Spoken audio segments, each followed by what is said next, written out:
Hi guys, morning. Happy Sunday. Kagagaling lang ng church. Ang message is, gift of Holy Spirit. Ang daming gift ang Holy Spirit eh. Seven gifts. Muna ako. Talagang kagagaling ko lang. Tapos bumili akong ulam. Ang ulam ko ay, kare-kare. Kare-kare siya. Paubos na nga eh, buti makaabot ako. Parang isang order na lang siya. Ayun guys, pag-usapan natin yung gift of Holy Spirit kasi tapos na ako sa TikTok, magpasaya. Ngayon naman, tayo, mag-aral-aral. Yan. Hindi naman sa TikTok, lang yan, just for fun. Hindi naman yan sinaseryoso.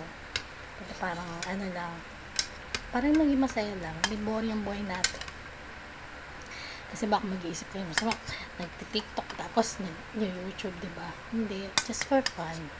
Hindi natin, ibang yun, para magpasaya lang tayo ng kapwa natin na nalulungkot. Hindi siya naman natin. Hindi ko nga alam kung nagti-TikTok eh. Pero siguro para rin, diba? Mag-enjoy din yung buhay natin kahit papahan. Kahit minsan parang puros kalokohan. Pero actually, at least nakakapatawa tayo ng tao, nakakapagpasaya tayo ng tao, diba? So, yun nga. Hindi pa Holy Spirit. Nabunot ko kanina, wisdom. Kulang yata ako ng wisdom. Kasi sabi ni Father, bumunot kayo dyan kung ano yung may 7 gift of Holy Spirit, tas ano yung kulang sa inyo. Wisdom daw. Baka kulang pa ako sa kaalaman sa pag-aaral ng Tapos, ang ibig sabihin kasi ng wisdom, help us to see the world differently from God's point of view. Yun. Parang makikita natin yung karunungan ng Diyos. Diba? Parang in a different point of view. Kasi ibang ways ng God sa ways ng tao, diba? Yata ako malapit. And second gift is parang understanding. Yan, understanding para to enable us to know clearly the mysteries of of our faith.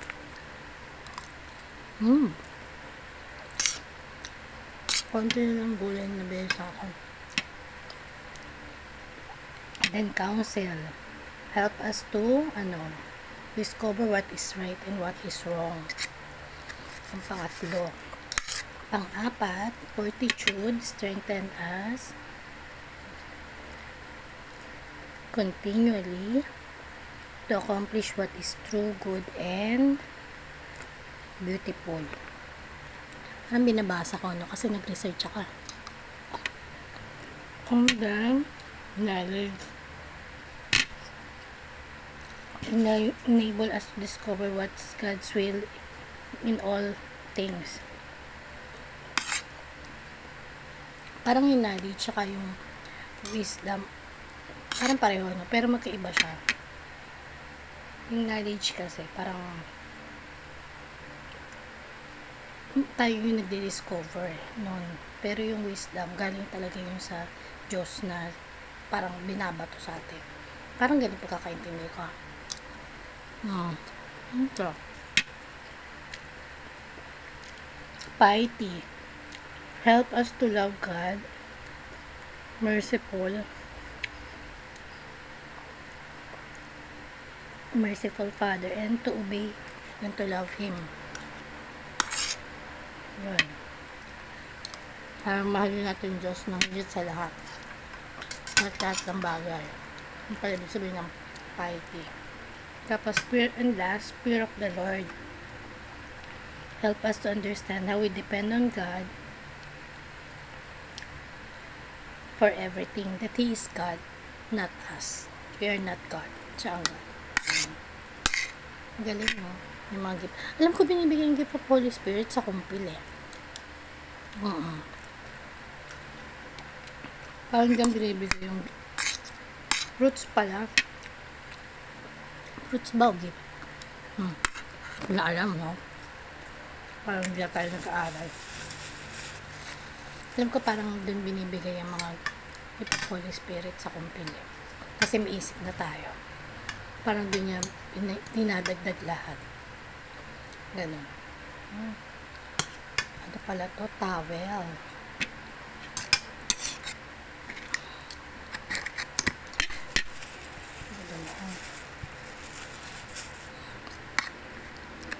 Yan. Kaya, makulimlim nga guys eh. Hindi nga mainit.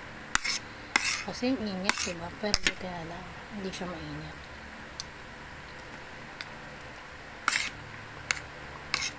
Yan kaya guys, discover nyo yung mga tips ng Holy Spirit sa inyo. Kung ano yung kulang, yun ang ano natin na magkaroon tayo. Wisdom kasi siguro ako kulang ako sa wisdom kasi syempre kailangan ko pang alamin talaga yung mga word. Marami rin akong di alam eh.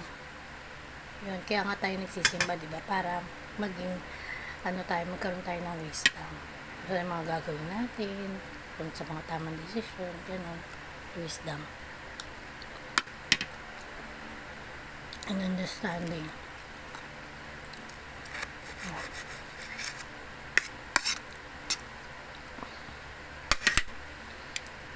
O nga pala guys, yung isang araw kumain ako ng barbecue ulit nung sa Aling Janet's. Ang sarap. Sabi kong kaklase ko ulit. Kahit na namamasahe ka papunta ron, sulit naman. Kasi nga, ito yung barbecue.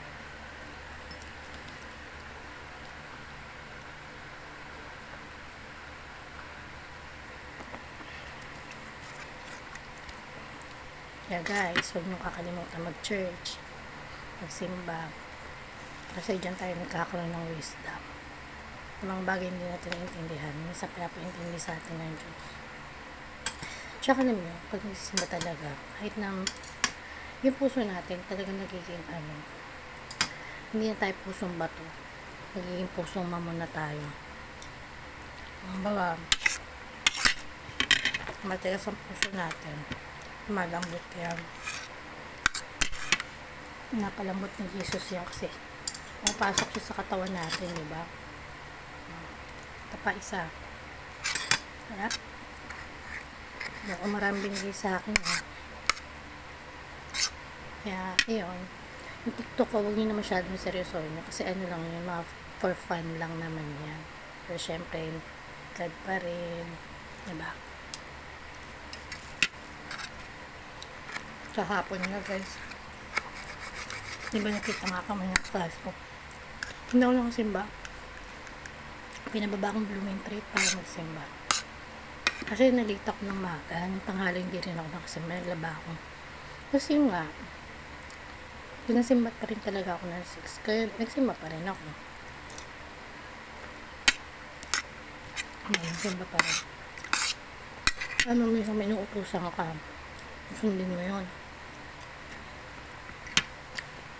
Kasi syempre marami tayong pinagdarasal. Sarili natin, pamilya, Pilipinas, buong mundo. Kaya ba guys, pinagdarasal nyo ba Pilipinas? Pagdasal nyo ha. Alam nyo na ma'am, kayo magulo.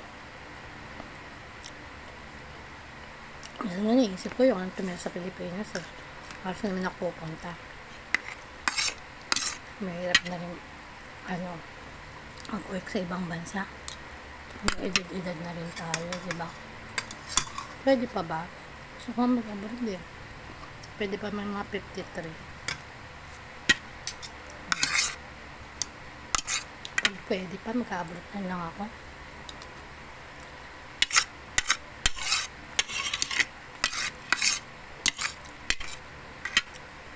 Kasi ang hirap dito sa Pilipinas. Kulang. Saka sa mga bilihin.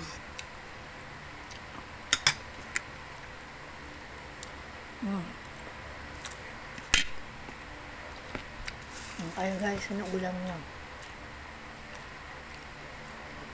Ang mga anak nyo, kausapin nyo. baka puro cellphone.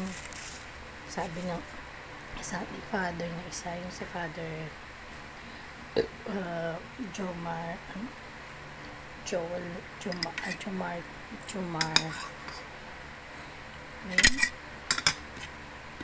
Father Joel, nga, may kabataan na problema. Abis nga sa Niban daw, yung pala nung kinausap, yun nga, pala yung parents, hindi naman nakakausap masyado yung bata.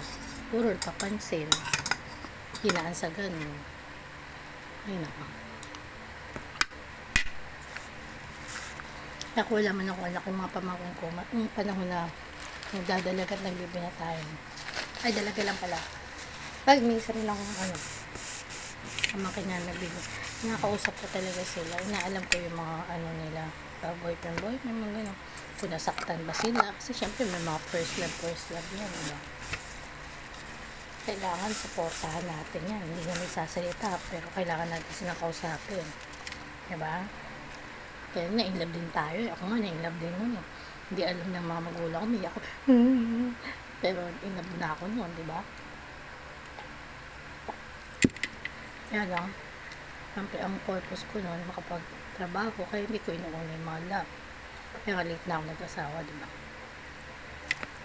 Ang sanap ako ng right person.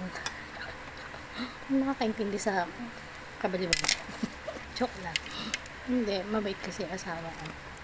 Pag mo kasi ako minsan bago isip ko, minsan ganito, minsan ganyan. Maintindihan naman niya ako. Ito naman ang babae, diba? Minsan matampo eh. Pero lagi tayo nakakaintindi. At the end of the day, babalik pa rin tayo sa asawa natin. Ito natin lahat. Kaya kami nagtagon kasi nagkakaintindihan kami. Iniintindi namin isa't isa. Hindi kami nagsasabay pa nag-aaway. Dahil yung isa naman sasalita ganun. Bigayan kami. Hindi kami nagsasabay ng gato. Ganun yung asawa ko. Kaya nga siguro Lord kasi mabait nga siya. Ako natira, hindi ba ako mabait? Joke lang. Mabait din naman ako. Hindi nyo lang kilala. Pero kung nakilala nyo ako, siguro sabihin nyo rin na I have a good heart. Sige na guys, bye. Happy Sunday.